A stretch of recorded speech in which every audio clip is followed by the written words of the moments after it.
Hey everyone, it's been a couple weeks since my last video. It's been a few weeks, a couple weeks at least since our last meeting, and so wanted to do a video update. We've had a lot of discussions lately about a few issues that I think raise to the level of importance for me for close consideration, and so I wanted to get a chance to talk about it real quick. And the first, and I've talked about it a little bit before, but it's the build out of the Amorazic property on Leffingwell that the city has slated to house our future public works. Right now, we have the property on South Taylor that has our current public works site, and that obviously is under contract for a development of a 202 unit apartment complex. And so the city purchased the Leffingwell property in 2024 for $12.5 million and now is wanting to build that out to move our public works there. I voted no twice now. I voted no on first reading. I voted no the other night on appropriating the $8 million to build that out. And my reason is this. First of all, the $8 million that we're appropriating is not the true cost of the build out of the property. We had to take out debt in the forms of certificates of participation or COPs in order to build this out. And in doing so, we added $25 million to our debt service. And so if you look at our full debt service right now, we're over $106 million in money that the city is going to have to pay over the next several years. I have a lot of concerns about leaving that amount of debt to have my children's version of Kirkwood have to pay for. So I really am watching that. But more importantly, I think, I don't doubt the previous councils had the intention of this property being a good deal for the city. I believe that they believe that was true. But since that has happened, since they purchased the property, we've had several things happen that I think should cause us to pause and not rush forward on this. And the first and probably the most important is what happened with the electric department. When electric overspent their budget by over $13 million and then pulled out of the general fund reserves to pay for that, that put our city in a really different and difficult financial position. At that point, I think it would have been prudent to say, let's stop, make sure that this is still the right decision. The second intervening event, and something I still have questions over, is what is the future of the water department?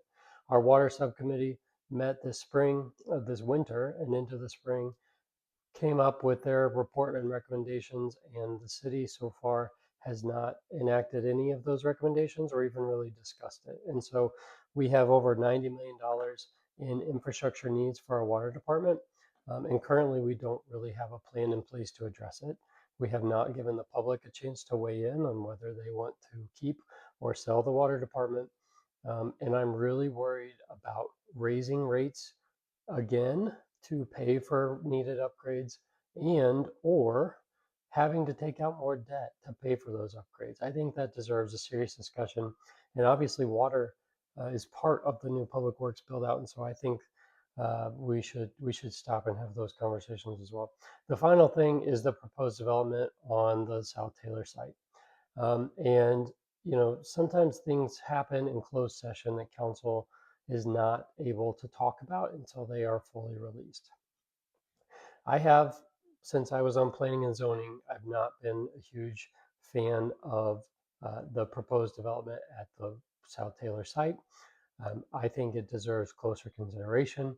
And from what I know now at this moment, I do not believe that it's the best move for the city. And so I think that that's the third intervening event that really deserves us to stop and look and have this conversation. At the end of the day, I was one of three votes against that. The city voted 4-3 to move forward on building out the Amorazic Leffingwell property, and so that's what's going to happen.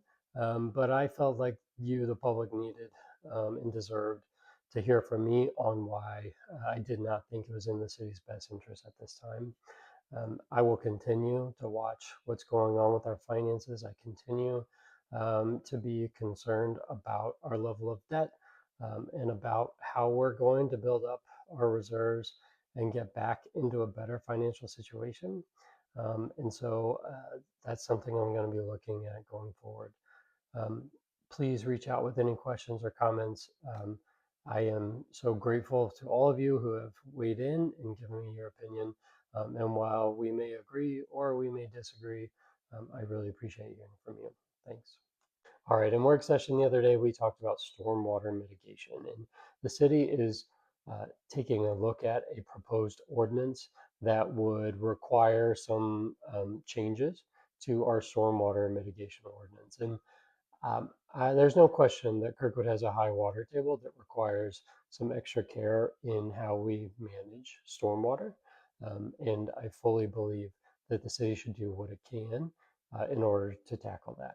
However, um, Kirkwood also has to be very careful in how we approach that because every regulation that we add to our books adds costs, adds time, and adds frustration in a lot of instances to how not just homes are built, but how homes are maintained, how they are remodeled. And so when we're talking about the issue of affordability and how expensive Kirkwood has gotten, adding another layer of regulations on top of that is only going to add more costs. The question becomes, are those costs worth the benefit that you get in dealing with stormwater management? I have a lot of concerns about the proposed ordinance that we are considering. I had a lot of questions the other day in work session. I believe that there are a couple of provisions that will add a lot of costs onto folks that are trying to either build or remodel their home. And I campaigned on trying to make it easier to remodel your home so that we could try to prevent the teardowns that are happening. We should be looking at ways that we could have flexibility in our code to prevent people from hopefully wanting to go and tear down a property to build a new one. The city obviously can only do so much in trying to do that, but every time we add a regulation or an ordinance, we're adding cost to the end consumer down the line. And so um, I am going to be watching that issue really closely.